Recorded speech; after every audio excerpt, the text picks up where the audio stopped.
안녕하십니까. 뉴욕일보 뉴스포커스입니다. 12월 7일자 미 주요 일간지부터 훑어봅니다. 뉴욕타임즈는 일면과 A15면에 일요일 오바마 대통령이 지난주에 발생한 캘리포니아 테러 사건 이후 걱정하는 국민들을 안심시키기 위한 연설을 진행했다고 보도했습니다. 이번 연설은 계속되는 위협에 미국 정부의 캠페인을 강조하고 문제의 심각성을 알리기 위해 프라임 시간대 대통령 집무실에서 연설이 진행됐고 대통령의 집무실 연설은 이번이 세 번째라고 밝혔습니다. 오바마 대통령은 이번 캘리포니아 사건에 대해 이슬람 국가 멤버들이 직접 가담한 것은 아니지만 범인인 사이드 페룩과 그의 아내 타시폰 말릭이 그들에게 영향을 받는 테러 행위임을 공식적으로 인정했습니다. 또한 두 부부가 극단주의라는 어두운 길로 침몰했으며 이번 사건이 무고한 사람들을 살해한 테러 행위라고 밝혔습니다. 오바마 대통령은 이번 연설에서 ISIS와 ISIL로 알려진 이슬람 국가에 대항하는 공습 강화와 테러 그룹의 리더들을 사로잡기 위한 세부적인 노력을 아끼지 않을 것이라고 약속했습니다. 한편 이번 대통령의 연설은 이슬람 국가에 대항하기 위한 미국 정부의 노력과 국민들이 모든 무슬림에 대해서 의심을 던지는 말을 하거나 국민들이 공포에 휩싸이지 않도록 촉구하기 위한 것이라고 뉴욕타임즈는 설명했습니다. 뉴욕타임즈는 또 대통령 연설이 있었던 일요일 백악관 근처에서 ISIS를 반대하는 무슬림 그룹이 기도하는 사진을 게재했습니다. 오바마 대통령은 비자 없이 미국을 여행하는 여행객들에 대한 더 엄격한 조사와 정부의 비행 금지 명단에 오른 사람들에 대해서 총기 판매를 금지하는 것과 공격용 무기에 대한 제한을 의회에 촉구했습니다. 힐러리 클린턴이 일요일 워싱턴에서 열린 포럼에서 이슬람 국가가 세계에서 가장 효과적인 징병을 하고 있다며 유일한 해법은 미국의 태그 회사들이 개입해서 그들의 군사 웹사이트와 비디오, 암호화된 통신을 막는 것이라고 뉴욕타임즈가 A16면에 보도하고 있습니다. 뉴욕타임즈는 민주당 유력한 대선 후보인 힐러리 클린턴이 테러리스트들이 사용 중인 페이스북과 유튜브, 스냅챗과 암호화된 앱 사용을 어떻게 막을 것인지 실리콘밸리와 정부 간의 싸움에 뛰어든 것이 최근 2주 동안 두 번째라고 전했습니다. 캠페인 당국자는 페이스북은 정기적으로 선동적인 글을 삭제하고 이슬람 국가와 연관된다고 여겨지는 사람들의 계정을 막고 있지만 대부분의 소셜미디어 회사들이 의심되는 급진적인 글을 유지하는 것이 가장 큰 문제점이라고 지적했습니다. 지난 몇 년 동안 태그 회사들은 이데올로기적 검열을 하지 않기를 원한다고 명확하게 입장을 밝혀왔고 클린턴도 국무부 장관 시절에 이들의 주요한 지지자였습니다. 한편 암호화로 인해 더 많은 어려운 문제에 봉착하면서 클린턴은 테크 기업과 정보국, 정책 이반자들 사이에서 이 문제에 대해 논의를 요청했고 수년 동안 논의가 이루어지고 있는 중입니다. 또한 클린턴은 미국의 아랍 동맹에 대해서 ISIS와 다른 극단주의자 그룹에게 재정 공급을 막아줄 것을 강한 어조로 촉구했습니다. 이어서 뉴욕포스트 소식 전합니다. 뉴욕포스트는 사면과 오면에 지난주 ISIS 영향을 받아 발생한 것으로 드러난 캘리포니아 테러는 테러리스트 아내인 타시폰 말릭이 크리스마스 파티가 열린 정부 직원들이 모인 자리에 첫 번째 방아쇠를 당긴 장본인이라고 보도했습니다. 반면 말리드의 남편 리즈완 페룩은 그의 동료에게 방아쇠를 당기는데 망설이는 것으로 드러났습니다. 이유는 잠시 동료를 쏘는 것을 두려워했거나 혹은 특정 타겟을 찾는 중이었다고 뉴욕포스트는 보도했습니다. 페북은 무슬림의 신앙에 대해 논쟁을 벌였던 메시아닉 유태인이자 열렬한 시온주의자인 니콜라스 탈라시노를 물색 중이었을 가능성이 있다며 니콜라스 탈라시노는 14명의 사망자 사이에서 발견됐다고 보도했습니다. 또한 가택 조사 결과 두 부부의 자택에서 불안 감소 약물인 사낙스 병들과 아드레날린 자극제들이 주방에서 발견됐다고 보도했습니다. 당국자는 테러 공격 전에 페이스북의 ISIS 리더인 아부 바크랄 바그다디를 칭송한 글을 남긴 말릭의 지하드에 관한 극단적인 관점을 전하는 선동자로 남편 페룩을 극단주의화하는 책임을 가지고 있었고 이번 일은 하루아침에 이루어진 것이 아니라고 말했습니다. 이어지는 뉴욕포스트 소식입니다. 뉴욕포스트는 12면에 조지 워싱턴 브릿지 통행료가 $15로 올랐었던 지난주 일요일 새로 부임한 뉴욕시 당국자들이 이스트리버 통행료를 오르는 안도 내놓았다고 보도했습니다. 퀸즈의 데이비드 위프런 주 의원은 이것은 고속도로의 강도보다 더한 사례라며 매일 여러 차례 다리를 무료로 이용하던 많은 소규모 업체들에게 큰 부담이 될 것이라고 밝혔습니다. 무브 NY라는 운송그룹에 의해서 제기된 이번 제안으로 사람들은 브루클린, 맨하탄, 윌리엄스버그와 퀸즈보로 다리를 건널 때 현재는 무료로 건너지만 이지패스로는 5.54달러, 현금으로는 8달러를 내야 할 것으로 보이며 맨하탄의 60가를 통행하는 운전자들에게도 같은 금액이 부과될 것이라고 보도했습니다. 웨프린 의원은 뉴욕의 모든 지역이 대중교통으로 쉽게 접근할 수 있지 않다며 롱아일랜드 시티에서 열린 기자간담회에서 이에 대해 반대 의견을 표명했고 뉴욕주 의원 토니 아벨라도 어느 누구도 맨하탄으로 운전할 때 단순히 즐기기 위해서가 아니라 생업 때문이라고 밝혔습니다.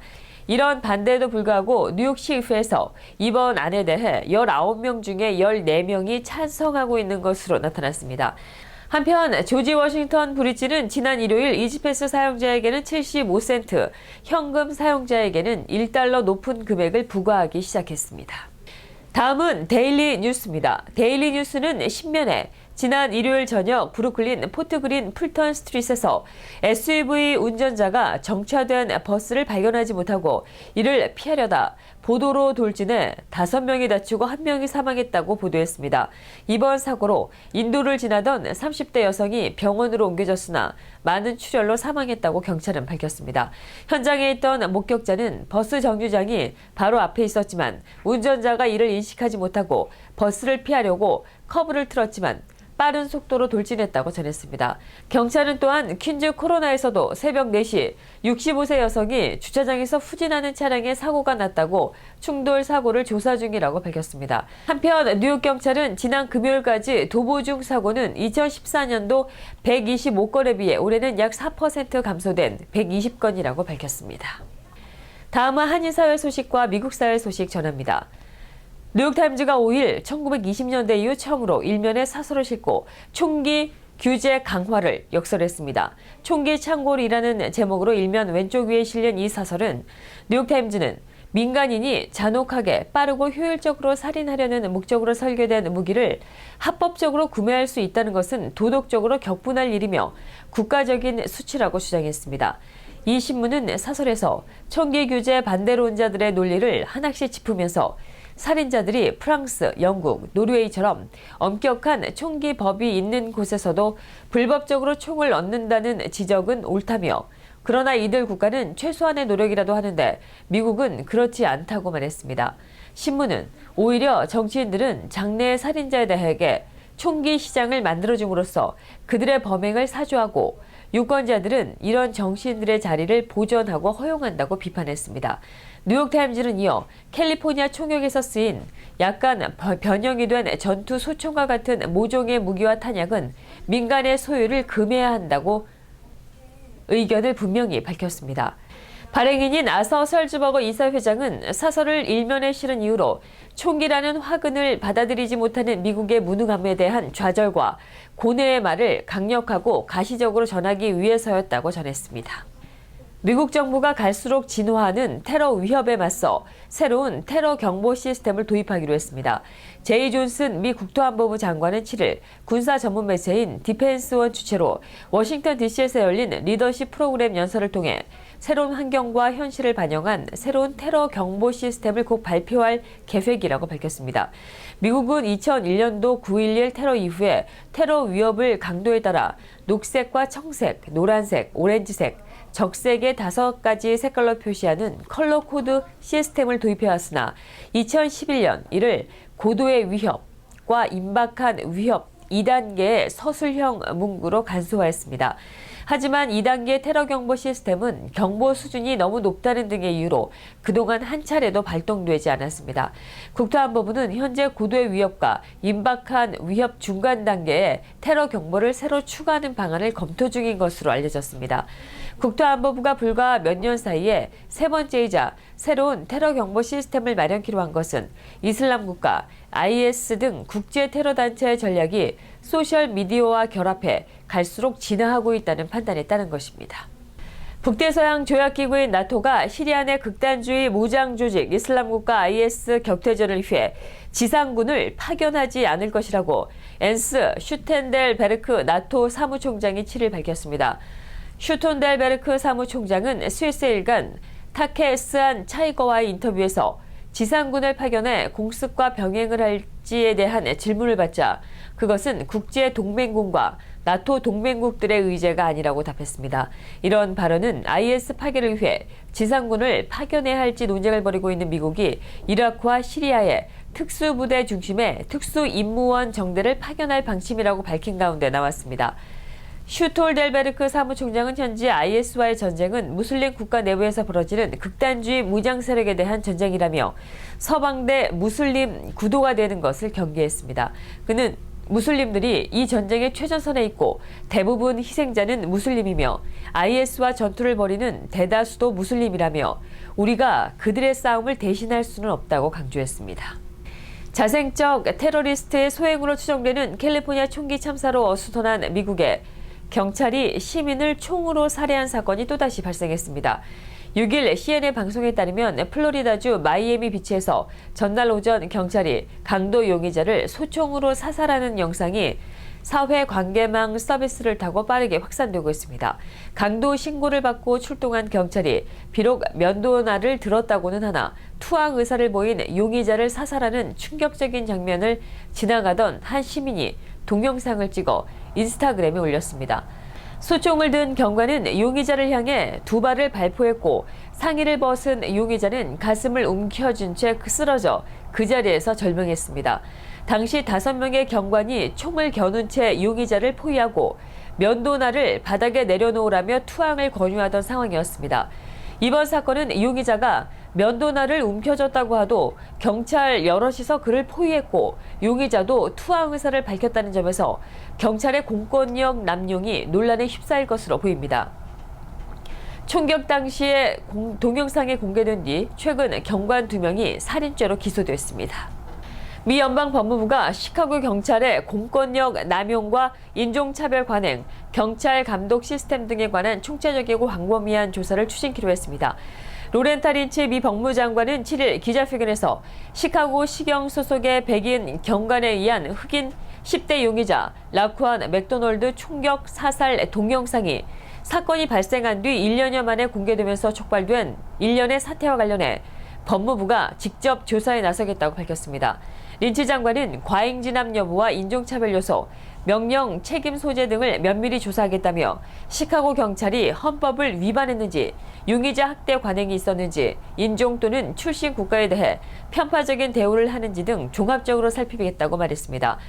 이번 조사에 어느 정도 시간이 걸릴지에 대한 질문에 린치 장관은 답하지 않았지만 철저히 독립적이고 공평한 수사가 이루어질 수 있도록 하겠다고 강조했습니다.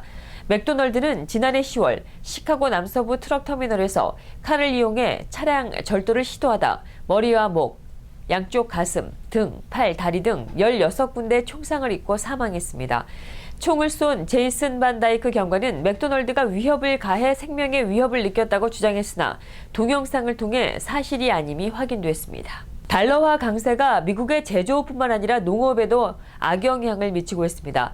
미국의 경기 개선과 금리 인상 기대에 따라 달러 강세가 이어가면서 미 농산품의 수출은 어려워지고 있다고 월스트리트저널이 7일 보도했습니다. 미 농업부에 따르면 올해 미국의 옥수수 수출은 3년 새 가장 낮은 수준이며 소고기와 돼지고기 수출도 지난해보다 10%에서 15%가 감소할 전망입니다.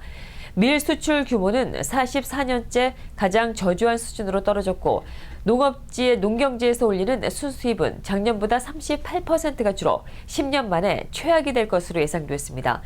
미국의 농업 제품의 수출이 어려워지는 것은 달러 강세와 직결됩니다. 즉 달러 강세로 말미암아 미국산 제품의 가격이 다른 나라 제품보다 비싸져 미국산의 매력이 떨어지는 것입니다. 커피에 당뇨병 예방에 도움이 되는 2가지 성분이 들어있다는 연구 결과가 나왔습니다. 덴마크 오르후스 대학병원 내분비내과 전문의 쉐렌 그레케르센 박사는 커피에 극소량 들어있는 카페인산과 카페스토리, 포도당에 노출되면 인슐린 분비를 증가시킨다는 동물 실험 결과를 발표했다고 메디컬 뉴스 투데이가 5일 보도했습니다. 커피 속에 들어있는 수많은 성분을 실험관을 통해서 쥐의 세포에 노출시킨 결과 카페인산과 카페스토리 이 같은 작용을 하는 것으로 나타났다고 그레 게르센 박사는 밝혔습니다. 이 두 가지 성분은 또 근육세포 내 포도당 흡수를 촉진시키는 작용도 하고 그 효과는 현재 당뇨병 치료에 사용되고 있는 약들과 비슷한 수준이라고 밝혔습니다. 이번 연구 결과는 미국 화학학지 학술지 천연물 저널 최신호에 실렸습니다. 이상으로 뉴스포커스를 모두 마치겠습니다. 시청해주신 여러분 고맙습니다.